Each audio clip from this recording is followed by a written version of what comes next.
teman-teman sekalian, selamat sore. Assalamualaikum warahmatullahi wabarakatuh.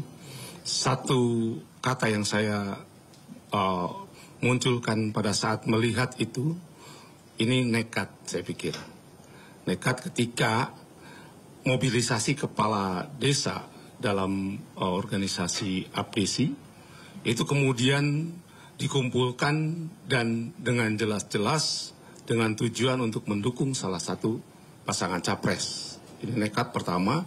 Kedua, kita juga perlu menjaga semua pihak ya, menjaga agar pemilu ini jujur dan adil.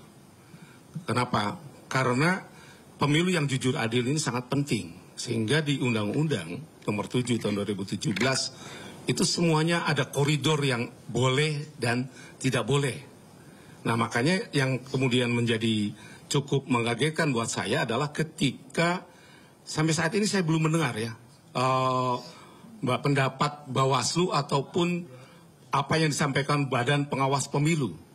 Karena seharusnya itu sudah ada. Ketika sebuah peristiwa terjadi, maka publik harus mengetahui. Kami sebagai pemantau pemilu perlu mengetahui apakah kegiatan demikian dibolehkan di dalam tahapan pemilu.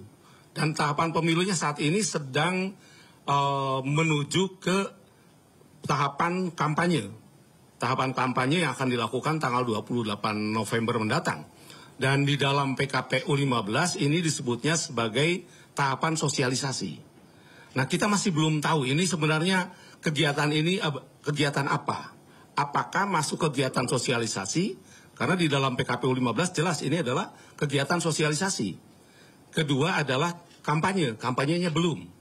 Nah, tetapi tentu saja apakah kemudian ini akan menimbulkan atau berakibat pada ketidakadilan pemilu? Saya pikir ya, ini pasti. Ini harus sudah menjadi catatan tegas, terutama untuk Bawaslu RI, tapi juga untuk seluruh masyarakat di Indonesia. Agar catatan tegas ini kemudian tidak menimbulkan pengulangan.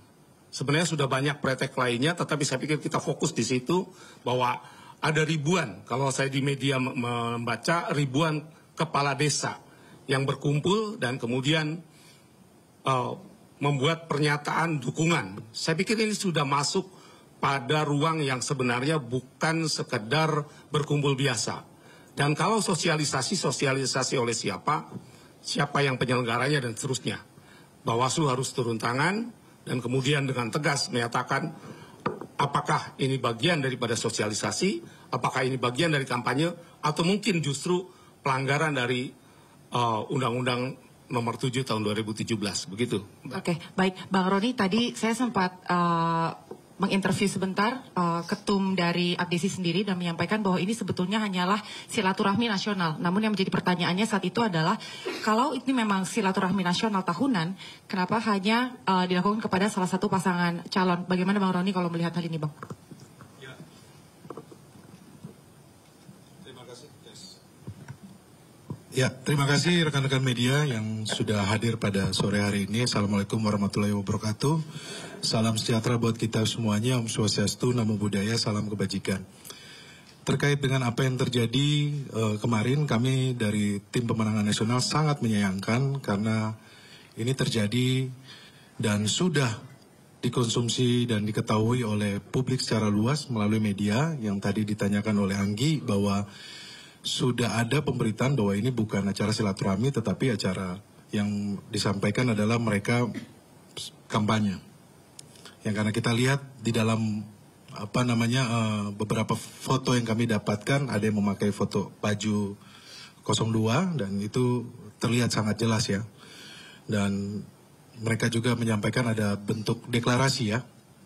Nah, pertama kami dari TPN ingin menyampaikan bahwa kepada seluruh pihak kita ingatkan kembali agar kembali netral dalam pemilu kali ini. Terkhusus untuk ASN, kepala desa hingga perangkat desa dan pejabat sudah diatur dalam Undang-Undang Pemilu khususnya pada pasal 280. Khusus ASN ada dua aturan yang menegaskan netralitas, yakni Undang-Undang ASN dan Undang-Undang Pemilu. Sanksinya pun tegas, terhadap ASN yang terbukti tidak netral mulai dari ringan, sedang, berat, hingga pidana.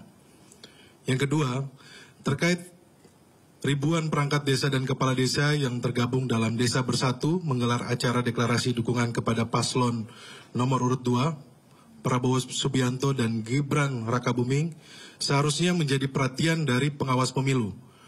Dukungan perangkat desa itu jelas-jelas melanggar Undang-Undang Pemilu, khususnya pasal 280 dan pasal 282.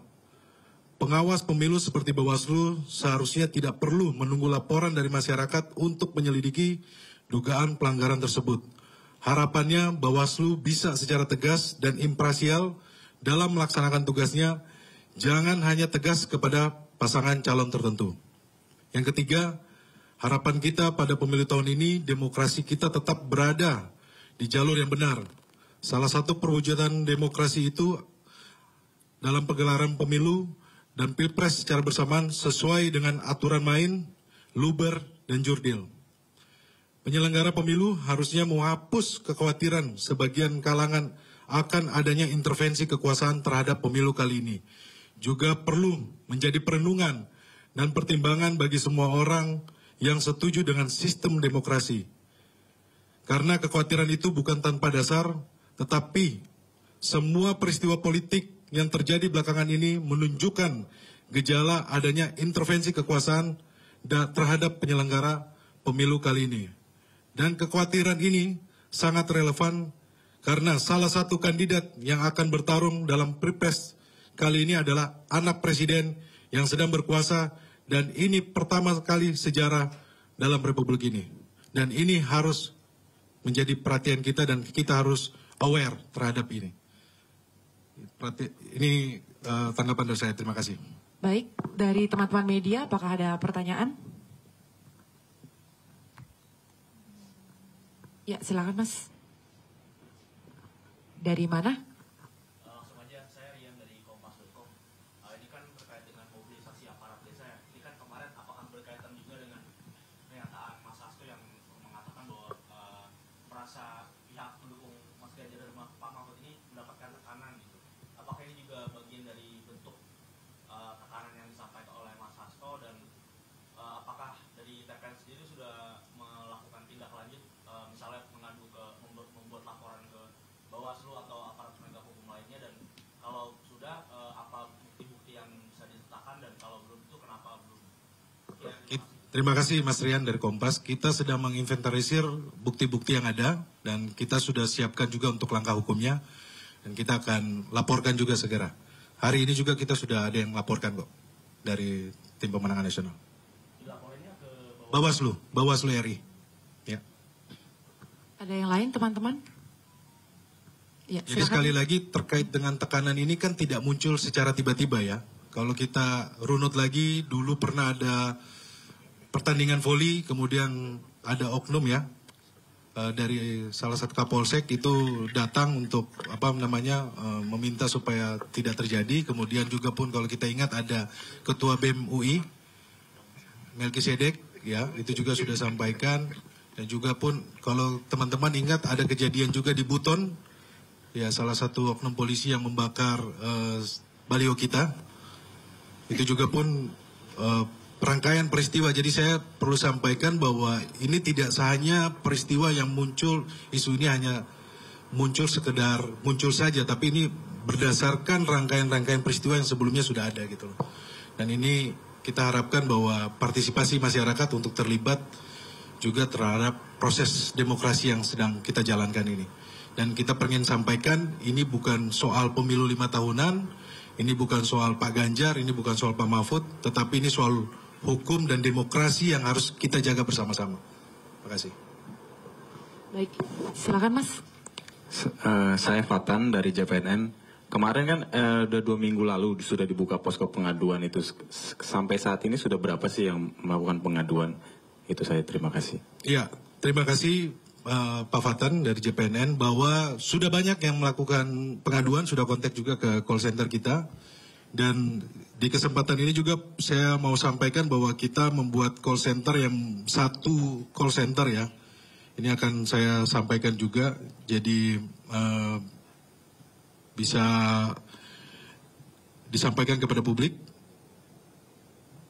Sebentar, karena kita membuat satu call center yang tersentral dengan TPN, Sekretariat TPN. Itu di 0800 150 3335. Ini merupakan satu call center yang melingkupi semua kegiatan kita di TPN, termasuk pengaduan. Terima kasih. Oke, baik. Apakah